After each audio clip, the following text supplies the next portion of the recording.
The Byzantine Omelette by Saki. Sophie Chattel-Monkheim was a socialist by conviction and a Chattel-Monkheim by marriage. The particular member of that wealthy family whom she had married was rich, even as his relatives counted riches. Sophie had very advanced and decided views as to the distribution of money. It was a pleasing and fortunate circumstance that she also had the money. When she inveighed eloquently against the evils of capitalism at drawing-room meetings and Fabian conferences, she was conscious of a comfortable feeling that the system, with all its inequalities and iniquities, would probably last her time. It is one of the consolations of middle-aged reformers that the good they inculcate must live after them, if it is to live at all. On a certain spring evening, somewhere towards the dinner hour, Sophie sat tranquilly between her mirror and her maid, undergoing the process of having her hair built into an elaborate reflection of the prevailing fashion. She was hedged round with a great peace, the peace of one who has attained a desired end with much effort and perseverance, and who has found it still eminently desirable in its attainment. The Duke of Syria had consented to come beneath her roof as a guest, was even now installed beneath her roof, and would shortly be sitting at her dining table.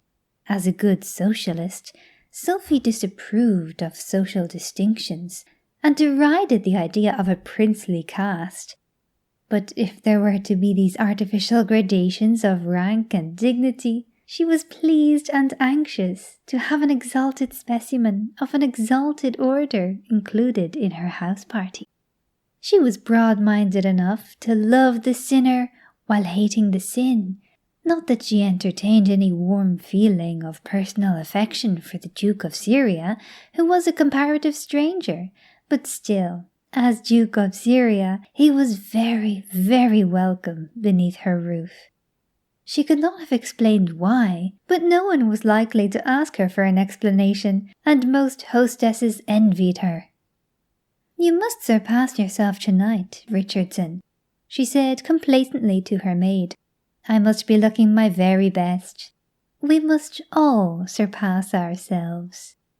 The maid said nothing, but from the concentrated look in her eyes and the deft play of her fingers, it was evident that she was beset with the ambition to surpass herself. A knock came at the door, a quiet but peremptory knock, as of someone who would not be denied. "Go and see who it is," said Sophie. "It may be something about the wine." Richardson held a hurried conference with an invisible messenger at the door. When she returned, there was noticeable a curious listlessness in place of her hitherto alert manner. "What is it?" asked Sophie. "The household servants have downed tools, madame," said Richardson. "Downed tools?" exclaimed Sophie. "Do you mean to say they've gone on strike?" "Yes, madame," said Richardson, adding the information, "It's Gaspard that the trouble is about." "Gaspard?" said Sophie wonderingly. "The emergency chef? The omelette specialist?" "Yes, madame. Before he became an omelette specialist, he was a valet, and he was one of the strike-breakers in the great strike at Lord Grimford's 2 years ago. As soon as the household staff here learned that you had engaged him, they resolved to down tools as a protest. They haven't got any grievance against you personally, but they demand that Gaspard should be immediately dismissed." "But," protested Sophie, "he is the only man in England who understands how to make a Byzantine omelette. I engaged him specially for the Duke of Syria's visit, and it would be impossible to replace him at short notice. I should have to send to Paris. And the Duke loves Byzantine omelettes. It was the one thing we talked about coming from the station." "He was one of the strike-breakers at Lord Grimford's," reiterated Richardson. "This is too awful," said Sophie. "A strike of servants at a moment like this, with the Duke of Syria staying in the house.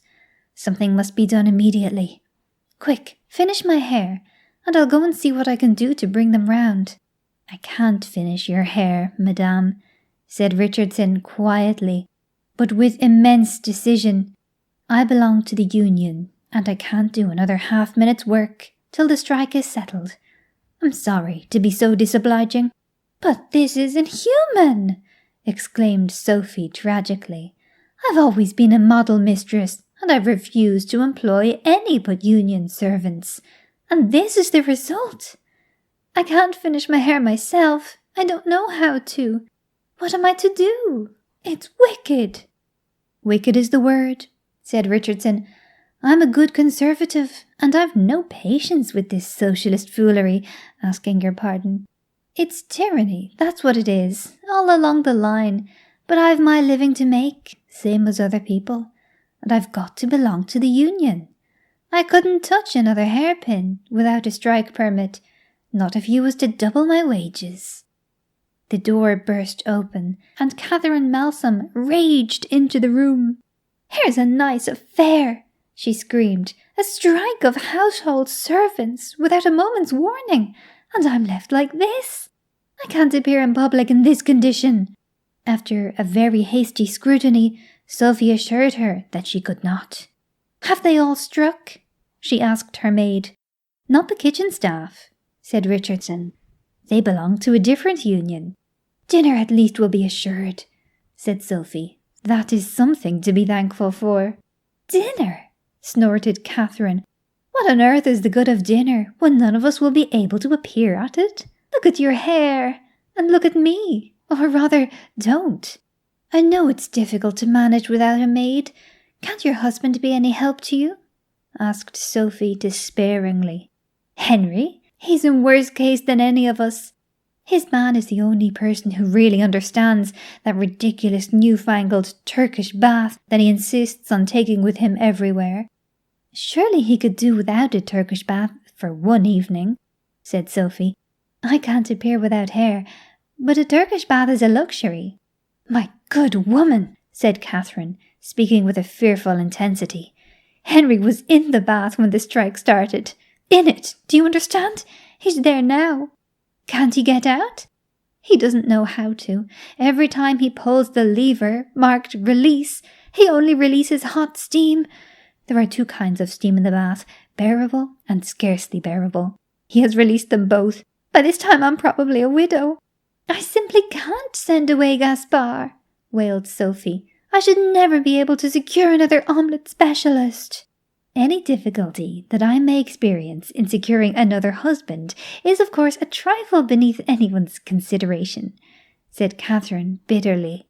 Sophie capitulated. "Go," she said to Richardson, "and tell the strike committee, or whoever are directing this affair, that Gaspard is herewith dismissed, and ask Gaspard to see me presently in the library, when I will pay him what is due to him, and make what excuses I can, and then fly back and finish my hair." Some half an hour later, Sophie marshalled her guests in the grand salon, preparatory to the formal march to the dining room. Except that Henry Malsom was of the ripe raspberry tint that one sometimes sees at private theatricals representing the human complexion, there was little outward sign among those assembled of the crisis that had just been encountered and surmounted. But the tension had been too stupefying while it lasted not to leave some mental effects behind it. Sophie talked at random to her illustrious guest, and found her eyes straying with increasing frequency towards the great doors through which would presently come the blessed announcement that dinner was served.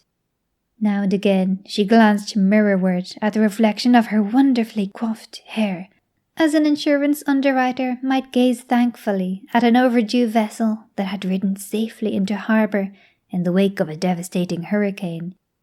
Then the doors opened, and the welcome figure of the butler entered the room.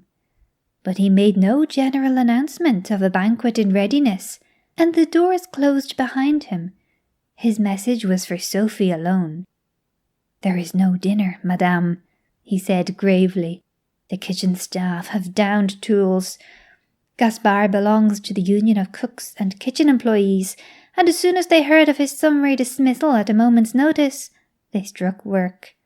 They demand his instant reinstatement and an apology to the union. I may add, madame, that they are very firm. I've been obliged even to hand back the dinner rolls that were already on the table. After the lapse of 18 months, Sophie Chattel-Monkheim is beginning to go about again among her old haunts and associates, but she still has to be very careful. The doctors will not let her attend anything at all exciting, such as a drawing-room meeting or a Fabian conference. It is doubtful, indeed, whether she wants to.